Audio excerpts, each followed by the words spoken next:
My name is Monique Green. I am 51 years old. I am originally from New York, Bronx, New York, and I currently reside in Raleigh, North Carolina. Now, I love a variety of things, I used to love, while I was living in New York, I used to love playing handballs, and I used to love skating. So those were two of my hobbies that I loved. And now I love crocheting now. I don't do good, but that's something that I love to do. And I also I love writing down. I'm not a journaler, but I love writing down my affirmations, and that's just something that makes me tick. Also, I just love, social media. I love social media. 3 random facts about myself are: I don't have any patience. I've been asking for help about that, but I don't have patience. My patience is short. I love animals more than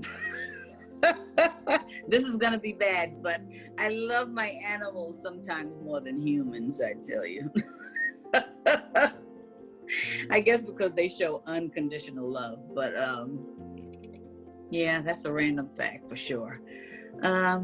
What else? I eat a lot of sweets, and I know I shouldn't. So that's definitely something I don't know if everybody knows about me, but that's definitely, 3 of the random facts that people may not know. The 3 things that bring me joy and make me get out of bed every day is definitely my children. Just to wake up and, they're grown, but, they'll always be my children. I think that that's the one thing that I always said that I don't want to leave. I don't want to leave that, so when I was diagnosed, that's the first thing I thought of is my children, leaving them. But I live to see them smile. My baby here that I'm holding, I just live to, hold her every day. And just my husband, and just to see my family, my family, and just to, just inspire people. I get up every day to post something to inspire somebody. I want them to be encouraged. Those are the 3 things that make me want to get up every day and just live my life. I was diagnosed with stage 2 early, stage 2 ductal carcinoma inside 2, 12 years ago. I went through, my treatments for that. So I had a year of chemo and radiation, and was cancer-free for 10 years after that.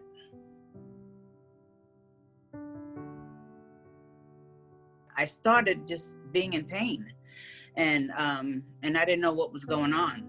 So I had went to the doctor all throughout the year. I was going to the doctor, different doctors, emergency rooms, in pain, suffering, didn't know what was going on. And they couldn't find anything. So later they diagnosed me with fibromyalgia after all that. And I said, oh, okay, fibromyalgia, wow. I said, okay, I accepted the diagnosis. Went home maybe a month later, it got worse, my pain. So I had to quit my job. I said I just couldn't do it anymore. I couldn't bend down. I couldn't clean windows. I couldn't clean sinks, anything. I couldn't do anything because I was in so much pain. And, it was just hard for me to bend down and even to reach up, to clean. So it got to the point where I couldn't even walk anymore. I could walk, but it was so hard for me. I had to walk on a cane. And I can barely, get out of my office chair at work. I would have to have help. And I said, something else is going on. I don't think this is fibromyalgia. So I went to my primary care doctor, and I guess he kind of brushed it off. He said, if they diagnosed you with fibromyalgia is like pain, so that's probably what you're experiencing. So I said, you know what, I'm going to find me a new doctor.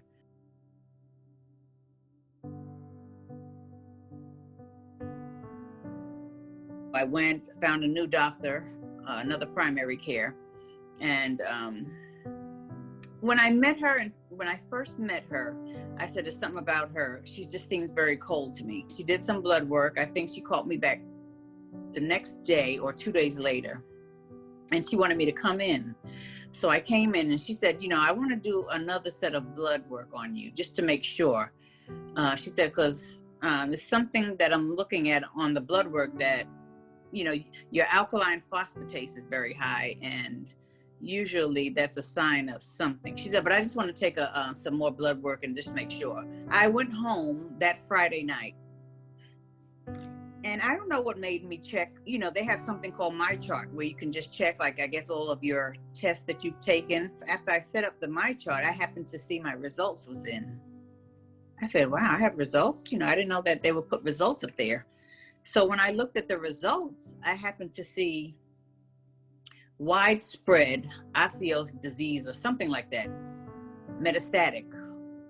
And I said, I didn't know, at first I didn't know what metastatic was, but I do recall hearing it. So I said, metastatic. I said, I think that has something to do with cancer. I said, why would they put that on My Chart? Why would they do that? She said that she would discuss my results and everything when I come in Monday. So I went through the whole weekend panicking, worried, anxiety over the roof, thinking that, do I have cancer? I got to the doctor that Monday, sat down with her, and, she was just very cold. Like I said, it was just something about her. She didn't smile or anything. I said, I happened to see my results on Friday. She said, first, let me apologize. She said, because I told them not to post your results on My Chart, and somebody did anyway. She said, so first, let me apologize for that. So I was like, wow. Anyway, I said, look, I seen something that said metastasis, widespread metastasis or osseous disease, something like that. I said, what is that saying? I said, do I have cancer? And she sat back in her chair and she said, yes. And I couldn't believe it. And after she said yes, she was dead silent and staring at me, just staring at me and my husband. I said, I have cancer? She said, yes, you have stage 4. So, my heart went in my stomach. I said, stage 4. I said, what is widespread? What is that? What does everything mean on the chart? She said, you have widespread metastatic disease, which is considered stage 4. She said it's spread throughout your body, throughout your bones, all your bones just about. And I'm like, so all I could do is break down and cry. My initial thoughts when she first told me that I was stage 4 metastatic breast cancer was that I was going to die and I don't want to leave my children. Very hard pill to swallow. So that was rough for me. And that was the only thing I could think of. Usually my husband is very strong, and I didn't think that he would break down. So my husband, he handled the news, I would say pretty much like me, just hearing that, stage 4. He broke down. We broke down together. But automatically, once we left the doctor's office, I think he was cool. He snapped out of it, and maybe because, he doesn't know the severity. I don't know. It's not something that he knows about. It could have been a cover up. It could have been that, look, I need to be strong for my wife, so I can't break down. I can't break down in front of her. My metastatic lesions are in my clavicle, my shoulders, my chest wall, my ribs, my sternum, my coccyx bone, which is your tailbone, my spine, my back, just about all up in my upper torso. It's in my brain, not my brain, I'm sorry, my skull. And my thighs, my pelvis. Yeah, so I think just about, from head down to my thighs is where all of my metastatic lesions are. I'm doing great right now. I'm just, I'm taking it one day at a time. I will say that, I'm going through side effects from the chemo, that we have to be administered. So, all my days are not bad days. I have great days. So, but I do have days where I experience, the side effects from the chemo treatments. So overall, you know, I'm good. I'm good. I think the most difficult challenges that I face daily dealing with metastatic breast cancer is I can't do what I used to do.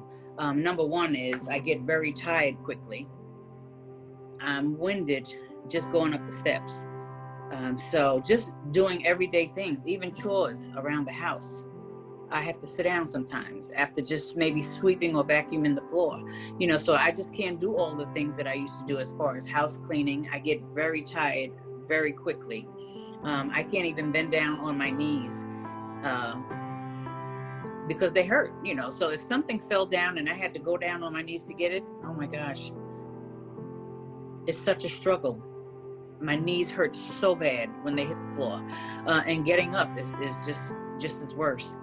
So I mean, my body, it's like my body has really been, you know, taking a blow from all of this. Even lifting, even picking up things, I can't even do that like I used to do, you know, because I have to be very careful since my C4 collapsed.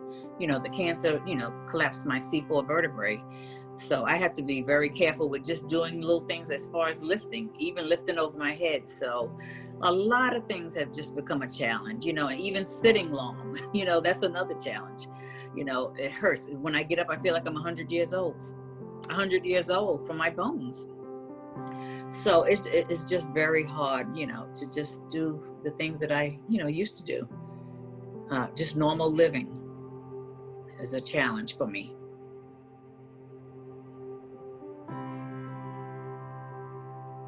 I would say that the resources that I found most helpful was just being able to connect with others, you know, that had been diagnosed with metastatic breast cancer.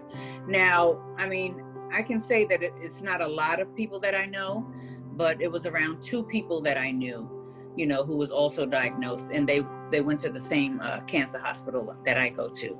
So just meeting them and being able to talk, you know, with somebody else who is experiencing the same thing that you're experiencing, to me, you know, that's a good resource, you know. So I think support. I maintain my connection with other people who have MBC through social media. So I, you know, there's times I message people and check on them, see how they're doing. They do the same for me. So, you know, thank God for social media that we can keep the connection, you know, and we can talk to each other. And that's why I love social media, you know, because that's something that we can do. Being that we cannot do it face to face, you know, we can do it over social media, messenger. And I think, you know, that is such help for people. We can reach out to one another on social media and be able to check on each other, see how everyone is doing, you know, see if you need anything. So that's why, you know, I really and truly, you know, appreciate social media. That's what I say. I always say that it's not bad, you know, it's not all bad, you know. Social media is great for some things. So and that's why I love it. I think it's important for me to share my story because I think people who do not know about metastatic breast cancer need to see what people who are diagnosed with metastatic breast cancer go through from day to day. So me just being my authentic self, that's just something that I want people to see, you know, because not everybody knows. Nobody, look, when I was first diagnosed with metastatic breast cancer and I used to tell people what I had, they was like, what is that? And I'm like, wow, you know, it was just amazing how many people didn't even know what metastatic breast cancer was. So just me sharing my journey, just my good days, my bad days, I think that's good for people to see, you know, because one thing I say is that you never know what you're going to be diagnosed with. You could be diagnosed with the same thing, but when you see somebody's journey and what they go through, I think sometimes that will help you, God forbid if you're ever diagnosed. So, and I think it helps people to, I think, be a little bit more compassionate with other people who are going through. So, you know, that's why I do what I do. I want people, number one, to be encouraged and know that, you know, you're not your diagnosis and your living doesn't stop there. So that's why I share my story and my journey, you know, on social media and on Facebook, because I want people to know that, look, I don't care what you're diagnosed with, you still live your life. As long as you can live your life, you know, you're not your diagnosis and you do not have to stop when you're diagnosed. When you're diagnosed, you know, you don't have to stop living.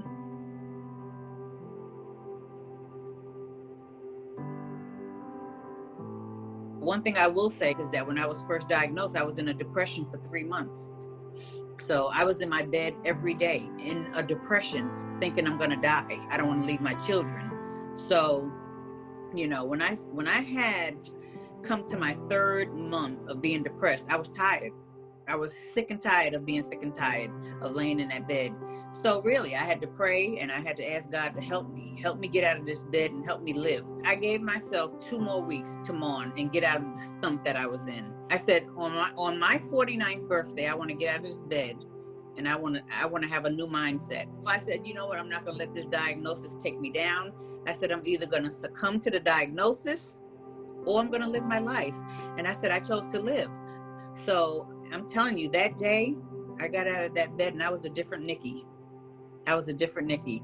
And I said, you know what, I'm just going to live my life to the fullest. I'm just going to write down all the things that I wanted to do, you know, that I never did. And I said, you know, I'm just going to start living my life and start fulfilling some of those things. And that's what I did, you know. And after that, I've been a changed person, you know. So I live life limitless, you know, and I just live every day. You know, as they come, you know, I take one day at a time. So I embrace every day, you know, whether it's a not so good day, I embrace it. Whether it's a great day, I embrace it. So, you know, I was determined to not let my diagnosis determine how I live my life. So, and I'm just so happy that I did that. I believe that laying in that bed depressed was taking me down faster than the cancer. And I had to do something. It's important for me to share that with people because I want people to be encouraged and be inspired by my story. So, and I'll do that until I can't do it anymore. I would say that I would want people to believe that all of our days are not good days. Even though some people may look great, they may not look like they're sick and they may not look like they have stage 4 cancer. Be compassionate, you know, show love because, you know, like I said, we all don't look like what we're going through. I want people to be a little bit more compassionate with people. If somebody tells you that they have stage 4 cancer, don't say, well, you don't look sick. You don't look like you have stage 4. You know, how am I supposed to look? You know, so I just want people to just be a little bit more compassionate and considerate about, you know, how they respond to somebody who was diagnosed with a terminal disease. I just don't want nobody who is newly diagnosed to feel like they're alone. And I know a lot of people do. My thing is just don't let the diagnosis overtake, you know, your mind. You know, still think positive thoughts, you know, just still know that, you know, you'll have a great support system and you have to think positive. That's the key to me. You have to think positive. You have to have a positive mindset. Because the mind is everything. The mind will have you, like I said, how it had me thinking I was going to die every single day, you know. So just keep your faith up, keep your mind strong, and continue to live your life even after your diagnosis. You know, it's a fight or flight thing. So, you know, you choose what you're going to do.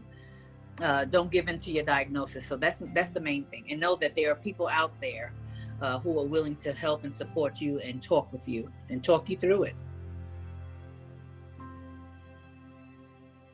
I would say that in order to build trust with your doctor, number one, don't be afraid to ask questions. That's key.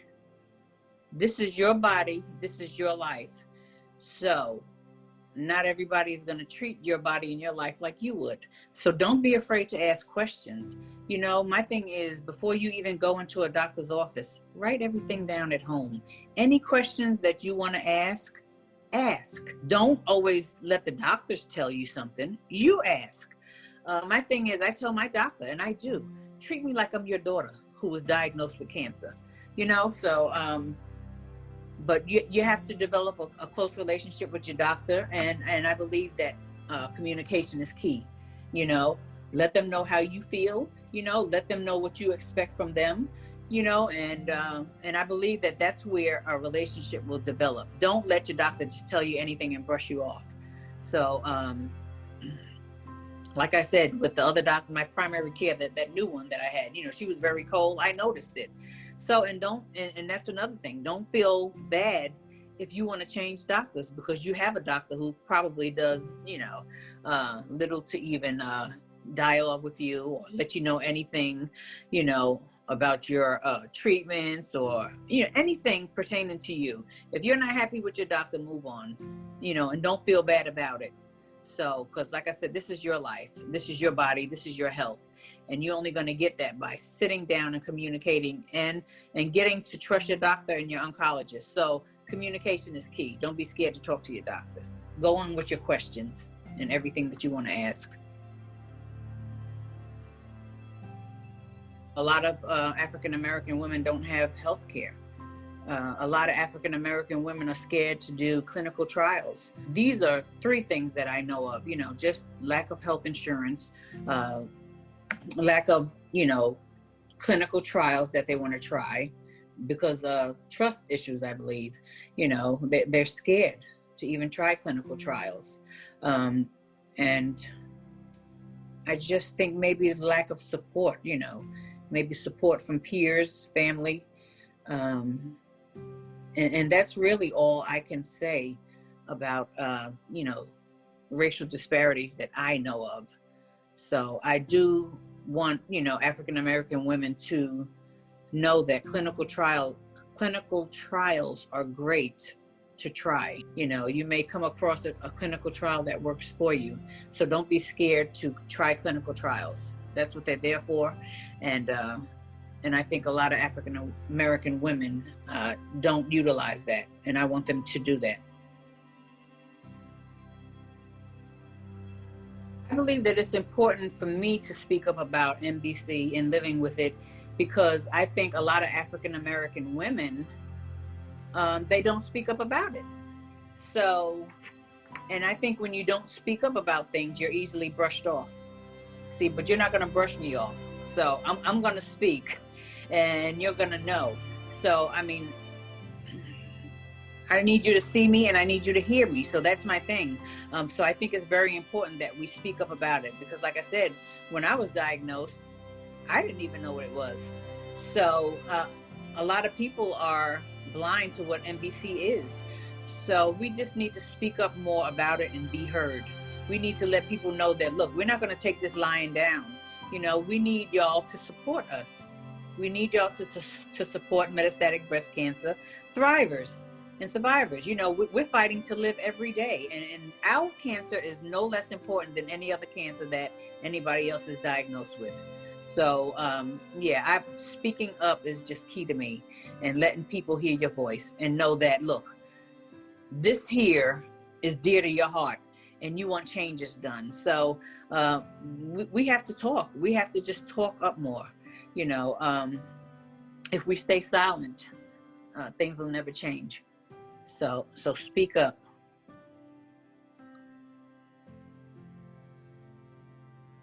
My hopes is that the world will just come together and show more love, be more loving towards one another, kind, helping. I just, my thing is, like I said, I love people. So I just want people to come together and help one another, and just love each other. The racism thing is just driving me up the wall. I just can't even deal with that, So my thing is, I just want people to come together, show more love, be more helpful towards one another, not wait for something like a pandemic to come and happen for you to show love and support, towards somebody. Do that automatically, so that's my hope.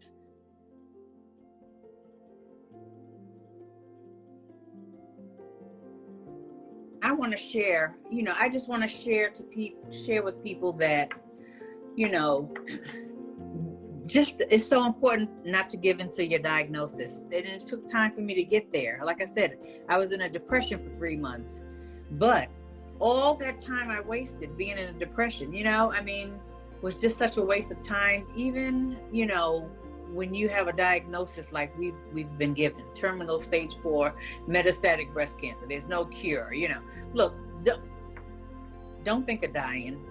Think of living. That's my whole thing. Just continue to think of living and live. My motto is live life limitless. And that's what I want people to do. If you have the opportunity to touch that floor and you can walk, you have strength, Get up and live your life. Do what you always wanted to do. Live your dreams. Write goals down and accomplish them. You can do that. That's why I want people to see that, look, yeah, I was diagnosed with stage 4 metastatic breast cancer, but I'm not going to give in to the diagnosis. I'm going to still live my life. And that's what I want people to do. Be inspired, be encouraged, and be motivated to live your life regardless. So, and that's what I want people to do every day. Take one day at a time. That's what I want people to do. Just live.